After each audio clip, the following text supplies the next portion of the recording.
আল্লাহু আকবার। খুলনার বন্ধুগণ আমার, আল্লাহ পাক রব্বুল আলামিন এই লোকমানে হাকিমকে হিকমত দান করেছিলেন। লোকমানে হাকিম কে ছিলেন অবশ্যই আমাদের জানার দরকার আছে। এই লোকমানে হাকিমকে আল্লাহ পাক রব্বুল আলামিন দুটি অফার দিয়েছিলেন।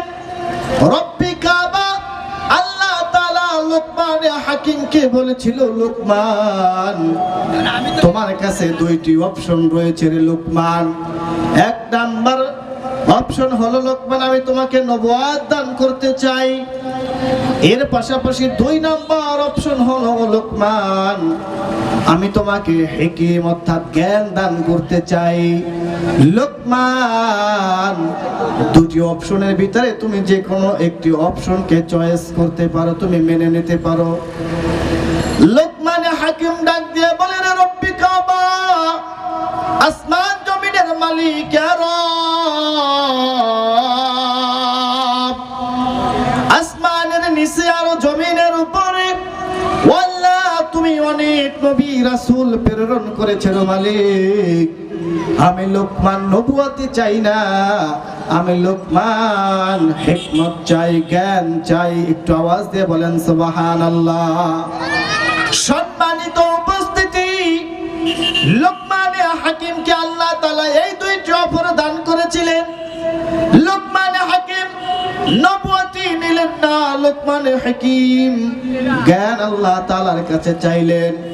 আমরা দুনিয়ার মানুষ, আমরা টাকার পিছনে ঘুরি, আমরা গাড়ির পিছনে ঘুরি, নারীর পিছনে ঘুরি, আমরা ক্ষমতার পিছনে ঘুরি, কিন্তু একটু খেয়াল করে দেখেন, আমরা শিক্ষিত সমাজের মুসলমান, শিক্ষিত সমাজের মানুষ, আমরা জ্ঞানের দিকে কিন্তু অগ্রসর হতে চাই না। লোকমান হাকিম বললেন, আমি জ্ঞান চাই, আমি হিকমত চাই। আল্লাহ তাআলা লোকমানে হাকিমকে হিকমত দান করলেন, জ্ঞান দান করলেন।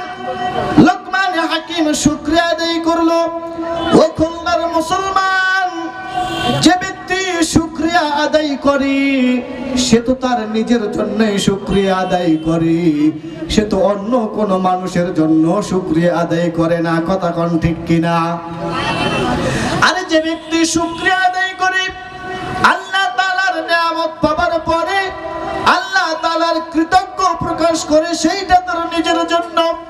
কারণ আল্লাহ তাআলা বলেন, লা ইন শাকারতুম লাযিদান্নাকুম ওয়া লা ইন কাফারতুম ইন্না আযাবি লাশাদীদ। আল্লাহু আকবার।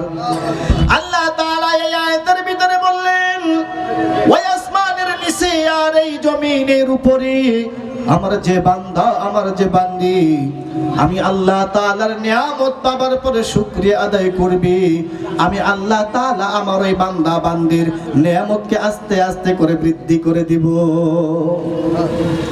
শুধু তাই নয়, ওই আসমানের নিচে আর এই জমিনের উপরে আমার যে বান্দা বান্দি, আমি আল্লাহ তাআলার নিয়ামত পাবার পরে নিয়ামতকে অস্বীকার করবে, শুকরিয়া আদায় করবে না।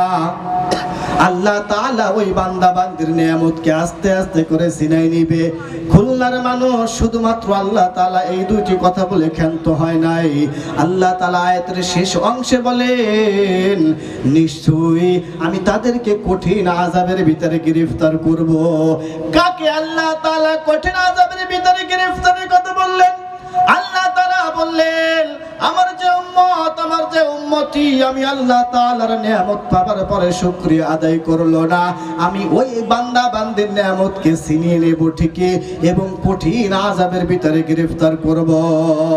ও রূপসা ট্রাফিক এলাকার মুসলমান বন্ধুগণ আমার, আপনারা এই আয়াত দ্বারা বুঝে থাকলে একটু অ্যানসার দেন, একটু বলে থাকেন, আজকে এখানে তাফসীর মাহফিলটা এই এলাকার জন্য নিয়ামত কিনা?